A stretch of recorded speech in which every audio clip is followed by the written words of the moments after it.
Kayak mau dengerin musik misalnya, kita tuh disetir buat dengerin yang diarahkan sama platform digitalnya, bukan yang secara sadar gua hari ini mau mendengarkan ini gitu. Udah nggak gitu lagi kan. Orang kan kebanyakan audiens gitu FYP gitu. Gue pegang banget ini nih Seringai. Dia bilang nggak mungkin menang besar kalau nggak berani taruh besar. Salah satu perusahaan AI untuk mendeskripsikan sesuatu kan pasti seumum mungkin kan. Kalau bisa tidak menyinggung siapapun gitu-gitu. Yang jadinya nggak ada pijakan standpoint moral dan nilai-nilai yang lu percaya gitu. Jadinya hampa aja gitu. Musik kan gue dengerin karena sudut pandang gue sama musisinya mungkin sama gitu. Nilai yang kami pegang sama gitu. Kalau udah nggak ada itunya ngapain?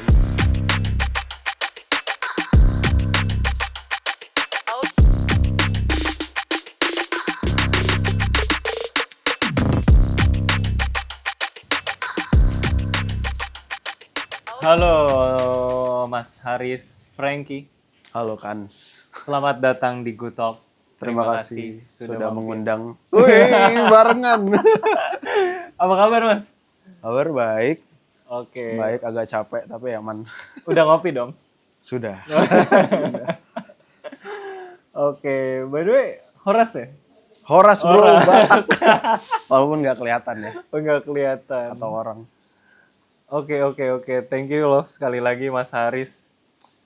Sebenarnya awal-awal ya kita nanya yang ringan-ringan dulu ya. Siap. Kayak penasaran sih kayak apa sih Mas titik pertama ngerasa kayak gue pengen bikin cerita nih, entah kan ya foto kan, konten visual, video, foto, audio gitu kan, podcast kayak yang lu udah jalanin mungkin 5-10 tahun ke belakang ini gitu. Titik pertamanya tuh di mana sih? Kayaknya bumbu apinya itu dimulai dari nonton Casey Neistat deh. Oke. Ada YouTuber dari New York gitulah, dan kalau nggak salah dari negara bagian Connecticut, dia pindah ke New York. Terus startnya rendah banget, kayak nggak punya privilege apa-apa gitu.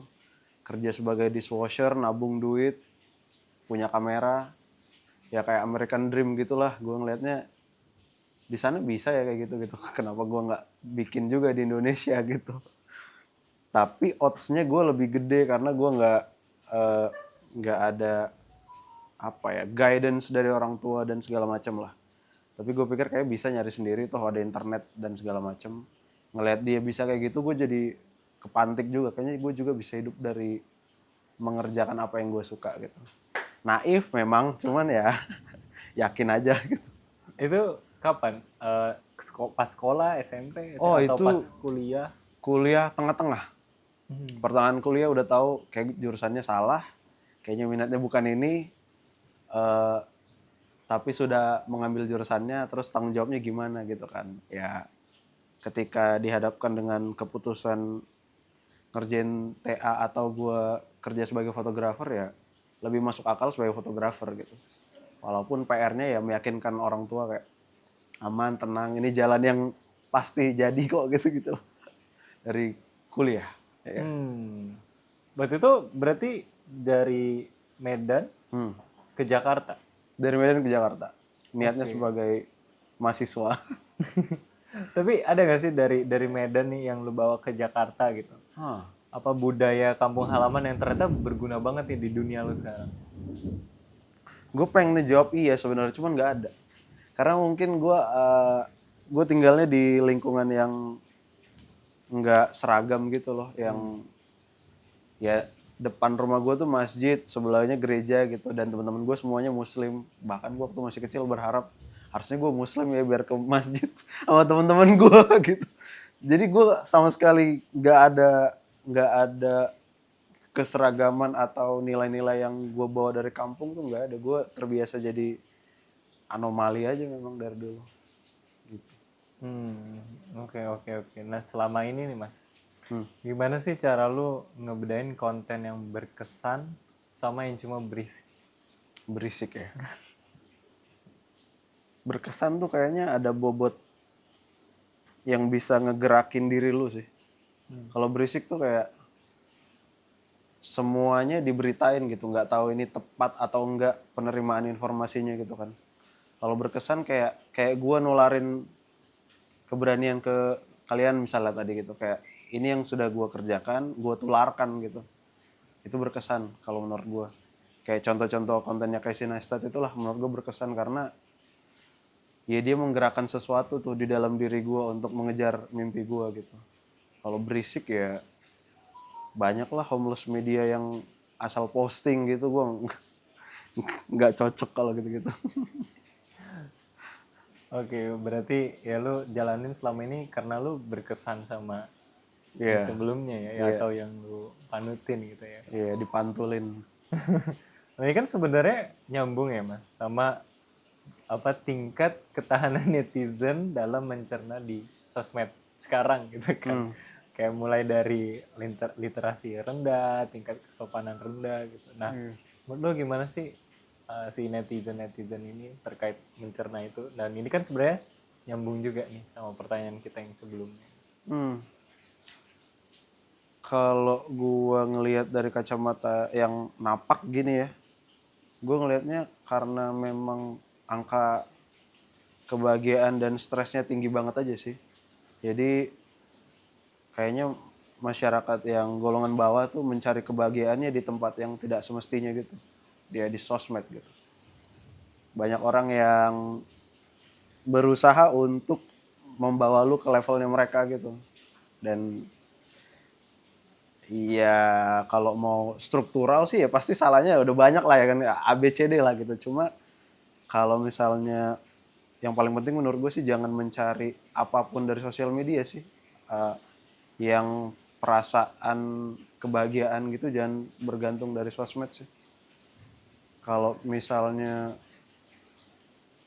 apakah ini akan berlangsung terus gue juga nggak tahu. Cuman kayaknya akan cukup lama ini. Akan kayak gini cukup lama.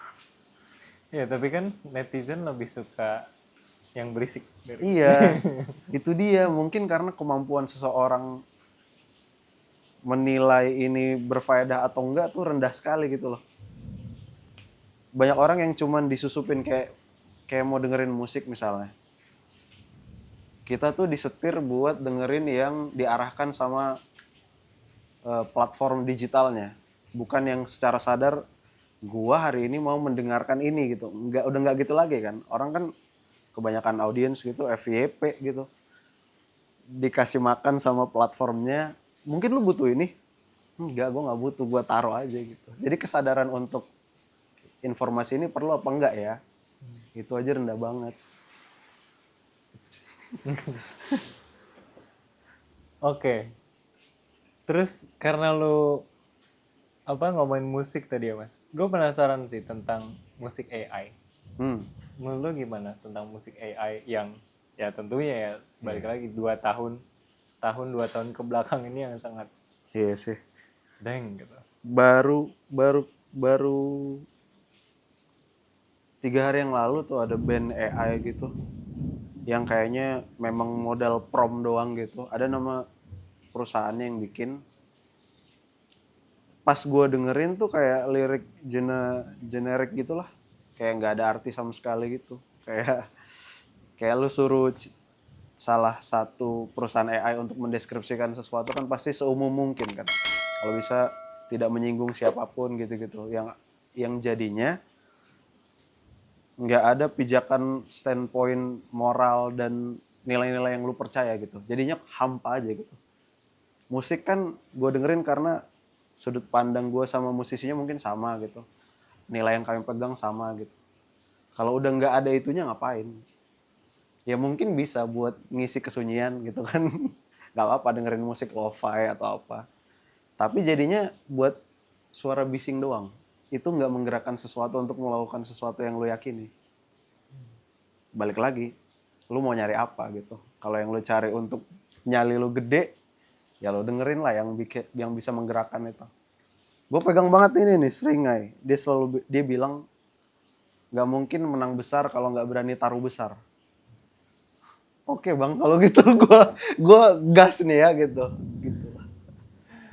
Itu sebuah kemajuan, kemunduran, atau punya pendapat lain? Kemajuan kalau dalam kasus gua. Eh, tapi banyak faktor sih. Mungkin kemedanan dan kebatakan yang masih gua bawa itu adalah nyali kayaknya ya. Kayak banyak orang yang pengen bikin gitu, pengen gerak, pengen maju, cuman pertimbangannya banyak, mungkin nggak seleluasa gua ruang geraknya. Cuman karena gue tahu gue pernah hidup sendiri sebegitu lamanya, terus gue pikir kayaknya kalau gue lakukan lompatan ini nggak akan lebih hancur daripada gue bertahan gini terus. Nyali-nyali yang itu kayaknya masih ngalir di darah Batak gue kayaknya. Gak tau deh. Horas. Balik lagi Horas. Lu jangan Horas aja lu kan. Gue boleh minum nggak? Boleh kan? Boleh.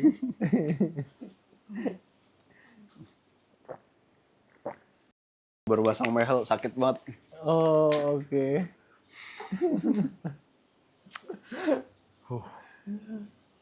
Nah, tapi nih Mas, ada nggak sih tipe konten yang pengen dicoba tapi lu belum kesampean sampai hari ini dari awal lu berkarya? Tipe konten yang pengen gue coba apa ya? Belum sih, belum ada. Semua yang gue bikin tuh konten itu kan mediumnya aja ya. Intinya pesannya kan kalau gue sih. Kalau konten mungkin yang bisa dicerna gitu, gue pengen bikin film. Paling itu skalanya yang udah harus menggerakkan puluhan ratusan orang gitu mungkin pengen gitu. Kalau yang seperti itu, yang doable itu gue pengen bikin dokumenter mungkin buat band. Dokumenter buat band atau pengen bikin dokumenter buat musik-musik daerah Sumatera, daerah Batak gitulah. Cuman itu mungkin masih panjang perjalanannya. Gue pengen ngedokumentasiin sih kayak lagu-lagu daerah gitu. Tapi kan ongkosnya mahal, terus gue kesana harus ketemu akses siapa belum tahu juga gitu kan. Jadi untuk sekarang kayaknya gue bikin yang gue kontrol ya lingkup gue pribadi dulu. Untuk yang kayak apa tujuan bersama masih nanti. Kalau yang sekarang gue bisa kerjain semua sendiri sih. Misinya tetap untuk daerah. Belakangan ya. Mungkin ketika sudah cukup lama kayak tadi gue kan habis interview Rian The Massive tuh. Oke. Dia band itu kata dia ada umurnya gitu. 5 tahun pertama buat dirinya sendiri. 10 tahun untuk orang-orang sekelilingnya. 20 tahun mungkin untuk industrinya. Jadi ketika gue udah cukup lama baru gue punya kenal banyak orang, punya akses, punya resource, baru bisa mikirin yang lain kali ya. Kalau yang awal ya selamatin diri lu dulu aja gitu. Gak tau deh. Anjing gue nyeleneh banget bro, sorry ya. Santai.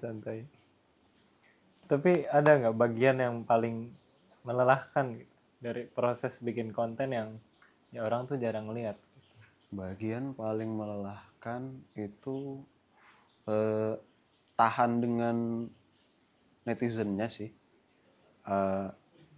Semua platform itu kan pasti ada ininya, ada pro and cons-nya. Mungkin kalau yang dulunya joget-joget itu algoritmanya liar banget gitu. Sampai siapapun bisa punya odds buat terkenal gitu kan. Tapi di situ yang paling kejam sih kayaknya audiensnya. Ada banyak banget angle yang bagus sebenarnya yang gue ceritakan gitu dari sebuah band ini. Cuman nanti fokusnya ke bang ini lu gini bang. Gue ngomong panjang lebar lu fokus ke situ doang. Kayak gitu-gitulah. Cuman gue nggak take it personally sih, gue biarin. Biasanya gue hapus aja sih. Kalau orang kan ditanggepin dan itu jadi root yang kontennya tuh narasinya jadi hate gitu kan. Gue rasa kayak udah cukup banyak lah yang ngomongin hate dan kebencian di dunia ini.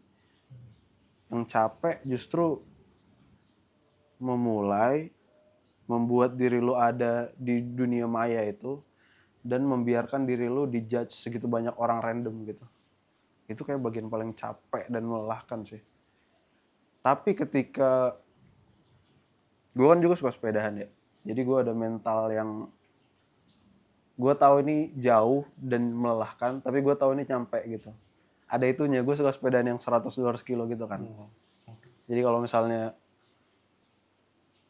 masalah mentalitas lu udah disiplin atlet gitu-gitu, terus lu punya sentimental jiwa yang kayak seniman, itu udah enak mau kemana-mana. Sisanya mah tahan-tahan omongan netizen aja sih. Dan olahraga ngebentuk itu ya. Iya, jadi lebih tahan aja kayak alah lu mah. Gue yang beneran ngelakuin dan gue ngelewatin semua apa ya blok-blok yang ada di kepala lu gitu. Lu kan ngomong doang bang, gitu santai aja. Aduh, sorry. Ini paling banyak nih komentar ya. Iya bener, gue. Tapi ini kan kalau dari komentar netizen atau mungkin apa dari kreativitas ide yang lo keluarkan gitu emang. Ya.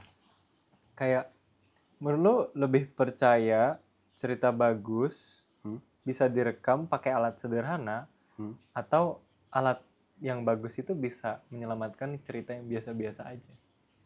Ceritanya bagus. Tapi alat atau ya kayak alat-alat yang Gua lo lebih pakai suka biasa aja. cerita bagus, alat sederhana gua. Tapi ada cerita yang biasa aja, tapi dia kebantu karena alatnya. Enggak, cerita yang paling mahal. Kenapa? Cerita bagus, alat biasa aja. Karena ya nggak tahu asli apa enggak, cuman kayak dari dulu nilai tukar paling umum tuh cerita ya. Kayak kita kemanapun lah, ke warung kopi, di Grab Car gitu misalnya, dimanapun gitu. Lu bahkan mungkin bikin konten ini menukar cerita kan kita di sini kan. Enggak, kalau dalam konteks taktis gitu yang lebih kelihatan, ada jurnalis musik namanya Soleh Solihun bikin konten ngobrol gitu, memulai semuanya pakai HP doang dan gini doang nih. Oke, HP loh. Itu dan itu menggerakkan sesuatu juga dalam diri gua. Ketika lu menguasai sesuatu, jadi lu punya nyali gitu buat tidak membuat hal-hal teknis jadi alasan. Lalu gue yakin banget kok gue bisa gitu. Balik lagi kayak gue bilang sepeda, gue suka buat sepeda kan. Lu bisa lihat nanti di titik start sebelum balapan tuh, ini harga sepeda beda-beda tuh. Paling gue modal yang 5 jutaan gitu. Ada yang bisa beli 50 juta gitu. Tapi bisa jadi finishnya nggak beda jauh gitu. Bisa lah mungkin beda 2 jam. Tapi kan kita sama-sama selesai dan sama-sama mencapai tujuan kita gitu. Jadi menurut gue kayaknya teknis enggak sih, nggak penting sih. Itu cuman kayak nggak tahu lah gue, industri periklanan yang bikin itu jadi penting. Pada akhirnya mah cerita dan nyali sih kalau yang harus dimajuin mah. Teknis alasan bro. Ini juga gue rekam pakai HP. Terus lama-lama nanti ketika lo cukup berani untuk melakukan itu, ada aja tuh nanti pantulan-pantulan energi baik dari orang. Lo mau gue iniin nggak? Lo mau gue iniin nggak gitu. Seiring lo melakukan yang lo percaya. Berarti lo percaya banget sama autentisitas. Iya sih. Apalagi sekarang semua orang kayak nggak ada bedanya gitu kan. Ada industri periklanan yang mendikte lo berpakaian seperti ini keren lo gitu. Enggak dong, yang keren itu yang menjaga bumi bang, gitu menurut gua. Ini baju gua dikasih dan ini gua pakai terus kemana-mana sekarang. Wow. Iya yang kayak gitu-gitu yang lebih ada sentimental value-nya menurut gua lebih mahal sih daripada diuangkan gitu ya. Ini mungkin ditaruh orang mahal nggak akan gue jual juga karena ini baju dari 2019, temen gue sekarang udah oversize gitu. Dan masih ada tanda tangan personilnya di belakang ini yang udah ada yang meninggal lagi. Ricky. Iya yang kayak gitu-gitu tuh nggak bisa diuangkan. Dan ketika gue mempercayain itu benar dan gue vokal, itu bikin otentik kan ya. Itu yang bikin ya lu kayaknya beda ya sama yang lain-lain gitu, Bang Frank. Ya harusnya sih orang mengungkapkan apa yang dia percaya ya, biar ada narasi tandingan aja gitu. Biar nggak berisik di yang sini doang, yang sini nanti nggak ada narasi tandingannya, nggak seru gitu kan. Ngapain semuanya berwarna sama, kayak nggak seru sih. Jadi harus ngomong, harus vokal, harus otentik. Jadi jalannya mungkin walaupun nggak cepet naiknya, tapi orang gampang ingetnya. Oh iya, gue inget nih, orang ini ngomongin musik, nadanya males-malesan. Dia nggak present, "Hi guys," gitu. Ya gue banyak keterbatasan gue dengan segala kerapuhan gue tetap bikin konten. Kalau ternyata itu jadi originalitas atau otentik, so be it gitu. Tapi gue nggak pernah ngeset itu dari awal. Oke. Tapi sekarang juga cukup di drive dengan algoritma. Ya, asli. Algoritma atau autentisitas? Otentisitas sih di atas segalanya kalau gue ya. Kalau mau turun ke praktisnya, gue baca buku tuh Rick Rubin, judulnya The Creative Act. Itu dia selalu menyarankan untuk apapun platform berkesenian lu, mediumnya gitu, apapun, selalu mulai dari dalam ininya, dari dalam jiwa lu gitu, apa yang mau lu pantulkan ke dunia yang berisik ini gitu.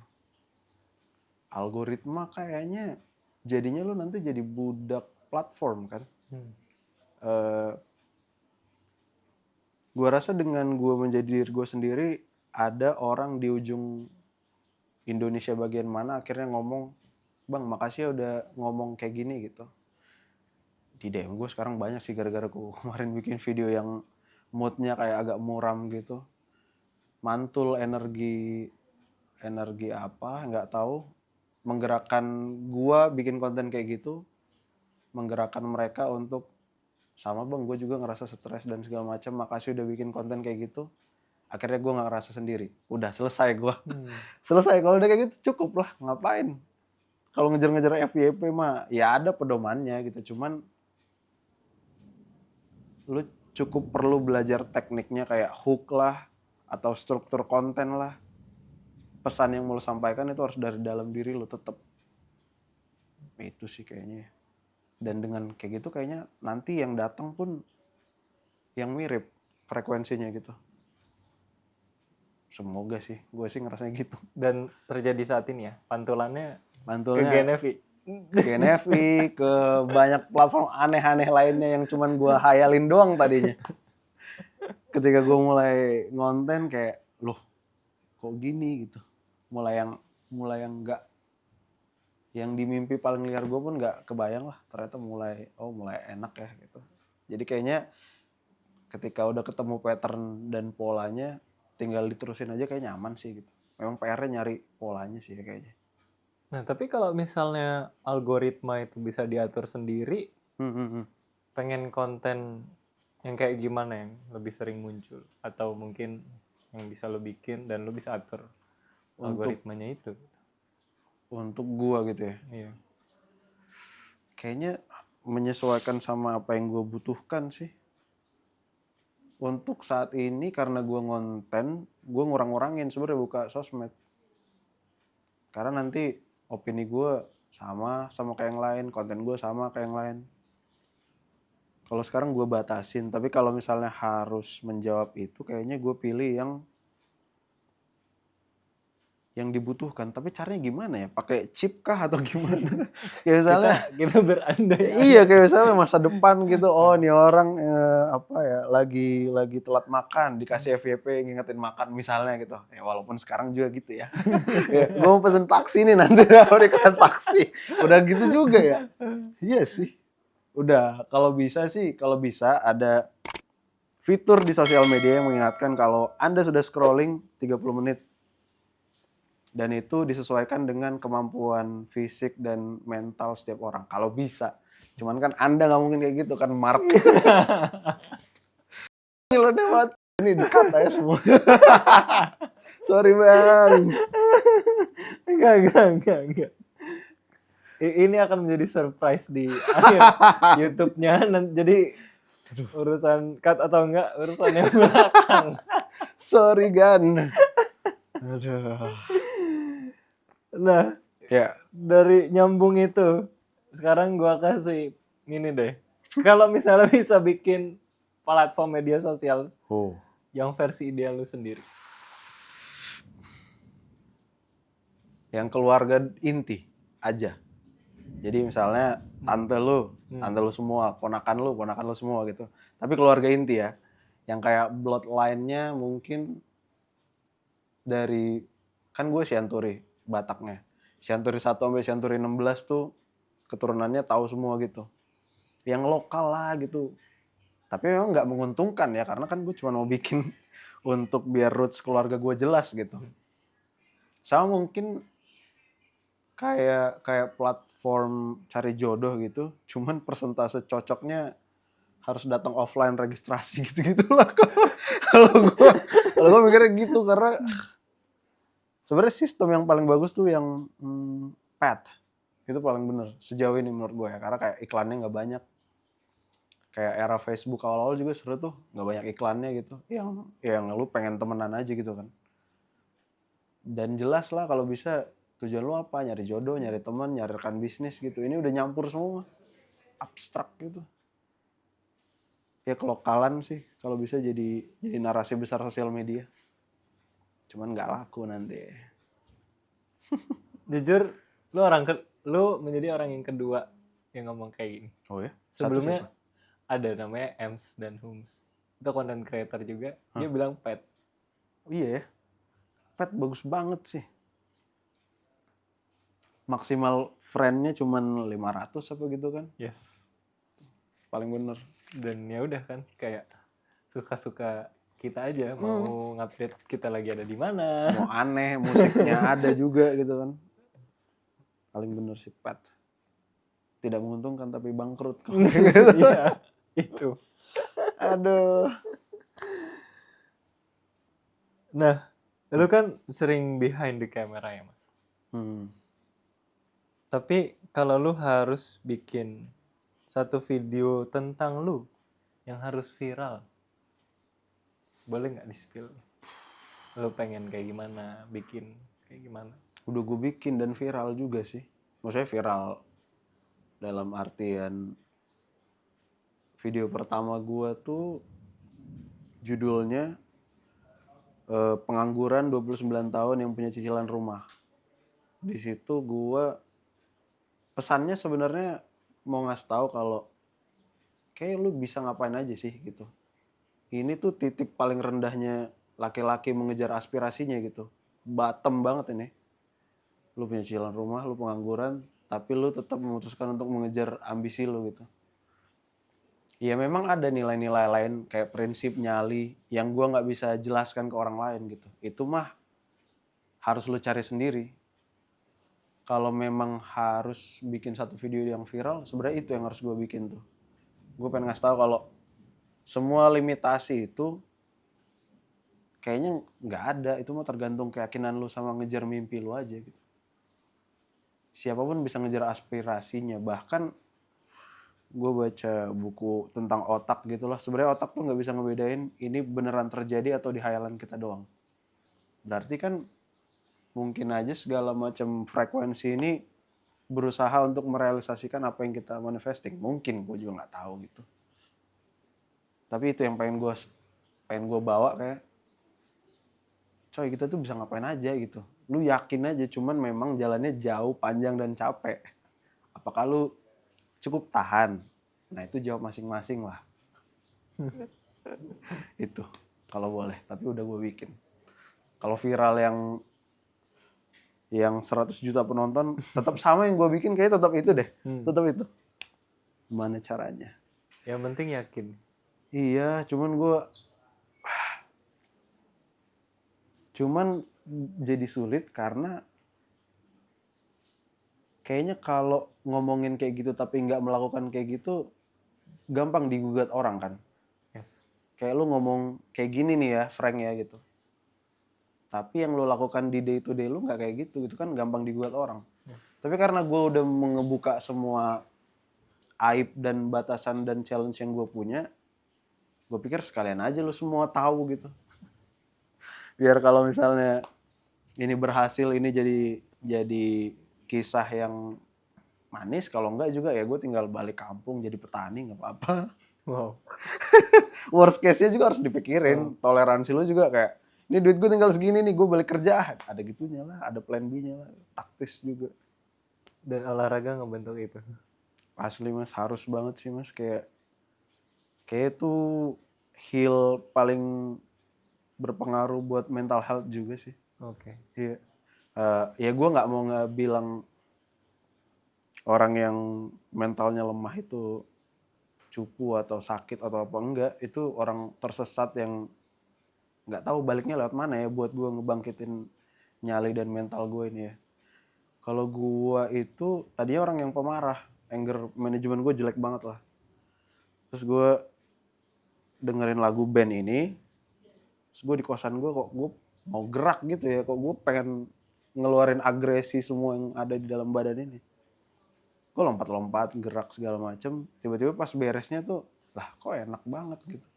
Ternyata ada endorfin dan dopamin yang keluar ketika lo gerak badannya gitu, ketika lo akhirnya gue arahkan ke olahraga gitu. Ya gue konsumsi musik, gue punya wadah buat ngelepas tensi dan agresi dalam diri gue gitu, yang mana sehat juga gitu. Akhirnya karena udah ngerasain itu, jadi lebih sabar, lanjut jadi kebiasaan olahraga tuh. Udah ketika olahraga disiplin, mental segala macam tuh ngikut lah. Tinggal urusan spiritual, nyarinya gimana? Kayaknya itu setiap laki-laki tuh harus ada materi, mental, spiritual. Nah yang spiritual nih kayaknya susah banget mas, nyari di mana ya saya gitu. Aduh. Berarti selain olahraga, berarti musik juga sangat berpengaruh dalam hidup lo selama ini. Musik iya karena gue nggak dapet bobot atau arahan dari orang-orang yang seharusnya memberi kayaknya. Kayaknya gue itu kurang guidance gitu dari orang tua. Jadi gue nggak mau nyalain mereka, gue berusaha mencari itu dari platform kesenian lah, film, bobot pesan moral pada lagu-lagunya Barasuara, ERK, Kunto Aji gitu-gitu kan. Alhamdulillahnya sekarang musisi mikir sampai sejauh itu gitu kan. Mereka mengemas pesan moral di lagunya gitu. Mungkin pas era-era 90-an nggak ada yang mikir sejauh itu, tapi sekarang untungnya ada dan kayak lebih resonate ketika jujur menyampaikannya gitu. Ketika gue tersentuh mendengarkan lagu-lagunya Barasuara album Typhoon gitu, gue sadar, oh ternyata gue tuh orang yang lost. Dan gue mencari apa yang gue butuhkan dari platform yang keren. Jadi dapet tuh, oh ya gue kemas lah ini semua pesan ini ke dalam bentuk orang yang kayak gini. Yang secara profil dilihat, kayaknya ini orang ngerti banget musik nih gitu. Ya udah gue tuang aja semuanya habis itu. Musik bisa kok dicari apa yang dibutuhkan dari platform yang populer gitu. Berarti lo sekarang mulai nyentuh ke musik juga atau Main gitu. ya main atau mulai terjun-terjun? Kalau ini agak nggak jelas nih. Terakhir tuh kerja terakhir gue tuh jadi kurator mas. Kurator band. Jadi ada band submission 460 band. Gue jadi salah satu orang yang diminta untuk mengkurasi 400 ini jadi 16. Padahal saya juga main gitar CGA. Main drum cuma dusta. Kenapa saya jadi kurator gitu kan? Nggak tahu lah. Mungkin ada. Kalau masalah ini ada idola gue namanya Rick Rubin. Si Rick Rubin itu produser musik AC/DC, Metallica, Scorpion segala macem. Tapi nggak ngerti main musik dia. Gue ngikutin dia kayaknya bisa kok orang nggak ngerti musik, nggak main musik, tapi dia terlihatnya membawa narasi tentang musik gitu. Ya gue ikutin aja juga gitu. Apakah sekarang lu kayak gitu? Maksudnya Ya. hal umum bilang lu adalah seorang musik. Iya, orang umum kecenderungannya melihat gue sebagai jurnalis gitu, padahal gue penikmat aja. Karena itu tadi, karena dapat arahan hidup tuh kayak gini dari lagu-lagunya bara suara, efek rumah kaca gitu. Oke. Lu kan udah lumayan lama di content creator dan mulai musik juga gitu. Apa sih Mas kayak ambisi atau mimpi terbesar seorang Haris Franky? Apa ya gue? Kayak bikin akademi gitu seru ya. Tapi gue harus ngumpulin, sebenarnya sudah dilakukan Malaka sih. Malakanya Ferry tuh. Tapi kalau bisa sih dibikin yang lebih merata gitulah. Kalau bisa bikin sistem edukasi dari semua content creator yang sudah disaring sedemikian rupa, entah itu prinsip dan nilai, entah itu formulanya dikumpulin, terus bikin akademi, dan kalau bisa gerak sendiri gitulah. Jadi nggak tunggu-tungguan gitu. Gue sih pengennya biar sampai kayak gitu. Jadi apa yang kita ketahui ini kan harus diestafetin ya sama orang-orang yang lebih muda gitu. Gue juga ngerasanya nyari pengetahuan ini lompat sana lompat sini gitu. Ketemu abang-abang tongkrongan ini, ketemu si itu. Kalau aja ada orang yang mau ngumpulin semua yang udah master di bidang ini terus dikasih wadah buat bikin e-learning lah atau apalah. Kayaknya lebih cepat ininya menuju generasi terbaiknya. Oke. Tapi apa harapan terbesar lu gitu ya sebagai content creator buat para kawan Genevi atau penonton sekarang gitu, kreator muda yang baru mulai dari nol, yang kayak lu dulu, yang tadi yang kuliah pertengahan itu. Harapan gue ya, sebenarnya klise, jangan nyerah sih. Karena setiap keputusan sulit yang lu jalani itu rewarding kalau lu tahan cukup lama. Masalahnya orang kayak nggak tahan cukup lama gitu untuk mengejar mimpinya gitu. Baru banget tadi tuh gue ngobrol sama The Massive, Rian The Massive gitu kan. Dia sebelum mulai dapat rekaman, sebelum bisa rekaman itu, misalnya dia mau manggung, dia harus jalan kaki dulu, dia harus naik angkot dulu, ngamen, baru bisa booking studio latihan gitu. Dari situ dilakukan setiap hari sampai akhirnya ini udah jadi biasa aja. Dan akhirnya kan ketahanan lu naik terus kan ketika lu melakukan hal-hal berat kayak gitu. Orang mau rekaman aja harus ngamen dulu bro, gila. Akhirnya gue pikir ya mungkin semua kemudahan ini membuat kita jadi nggak lebih resilience, takutnya gitu. Makanya alangkah baiknya tuh mentalitas itu dapat dari olahraga sih kalau bisa. Karena ini semua udah terlalu nyaman gitu. Karena terlalu nyaman kayak cerita nggak tahu buat cerita yang mana tuh orangnya jadi lemah. Kalau bisa tahan lah. Dan yakin ya. Dan yakin, cuma itu mas yang gimana ngasih taunya ya gitu. Kalau lu ngomong gitu bisa bang, cuman gimana? Bingung. Oke, tadi sebelum pernah ini ada apa statement generasi terbaiknya gitu. Ini pertanyaan pamungkas dari Good Talk sebenarnya. Menurut lu gitu, boleh mimpi atau boleh perspektif atau pandangan hayalan Indonesia di 100 tahun kemerdekaan 2045? Atau kita juga sering mendengar Indonesia Emas. Iya.